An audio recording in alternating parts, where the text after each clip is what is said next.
NEET paper leak મામલાને લઈને જંતર મંતર ખાતે આજે યુવાનો ભારે વિરોધ નોંધાવી રહ્યા છે। રાજ્યસભા અને લોકસભાના સંસદની કૂચનો આજે કોલ હતો, પરંતુ જડ બેસલાક પોલીસ બંદોબસ્ત અને આર્મી જવાનોનો કાફલો ખડકી દેવામાં આવ્યો અને આને લઈને સવારથી જ ઘમાસાણ ચાલી રહ્યો છે। ત્યારે આ મામલે આપ નેતા બ્રિજરાજ સોલંકીએ શું કહ્યું, જંતર મંતર પરથી વિગતે વાત કરીએ।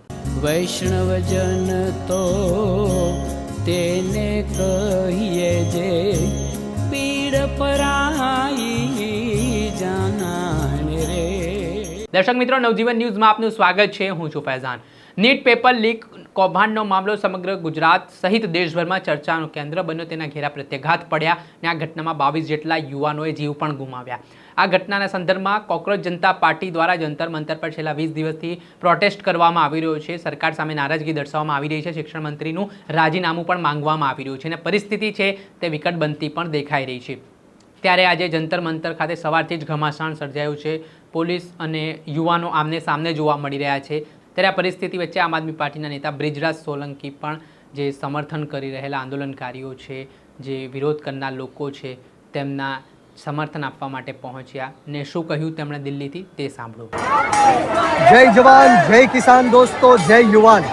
આજે ગુજરાતથી હજારોની સંખ્યામાં દિલ્હી ખાતે કોકરોચ જનતા પાર્ટીના આંદોલનને સમર્થન આપવા માટે જંતર મંતર ખાતે આપ જોઈ રહ્યા છો જે રીતના સંસદ પાછળ છે અને સમગ્ર દેશમાંથી લાખો યુવાનો જે પેપર લીક થયું અને 20 કરતાં પણ વધારે વિદ્યાર્થીઓ છે એમણે સુસાઇડ કર્યું, ત્યારે આમ આદમી પાર્ટીની સમગ્ર ટીમ અહીંયા ઉપસ્થિત થઈ ચૂકી છે। આમ આદમી પાર્ટી યુથ વિંગ, CYSS, મહિલા વિંગ, તમામ લોકો આજે દિલ્હી જંતર મંતર ખાતે હજારો લાખોની સંખ્યામાં જે યુવાનો આજે અહીંયા ઉપસ્થિત થયા છે।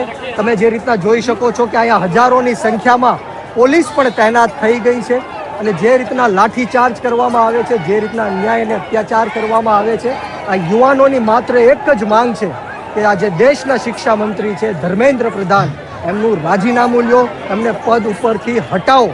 પરંતુ આ નરેન્દ્ર મોદીની સરકાર, આ ભારતીય જનતા પાર્ટીની સરકાર, આ અમિત શાહની સરકાર યુવાનોનું એક પણ માનવા માટે તૈયાર નથી। ત્યારે આવનારા દિવસોમાં શહીદ આઝમ સરદાર ભગતસિંહના માર્ગ ઉપર આંદોલન કરવાની અમારી તૈયારી છે અને આવનારા દિવસોમાં ટૂંક જ સમયમાં ગુજરાતની અંદર પણ આજે નીટનો પેપર લીક થયો છે અને અનેક લોકોએ જે સુસાઇડ કર્યું છે એમના સમર્થનમાં અને એમને ન્યાય અપાવવા માટે અને ધર્મેન્દ્ર પ્રધાનનું રાજીનામું લેવા માટે ગુજરાતમાં પણ હજારોની સંખ્યામાં અમે આંદોલન કરવા માટે જઈ રહ્યા છીએ।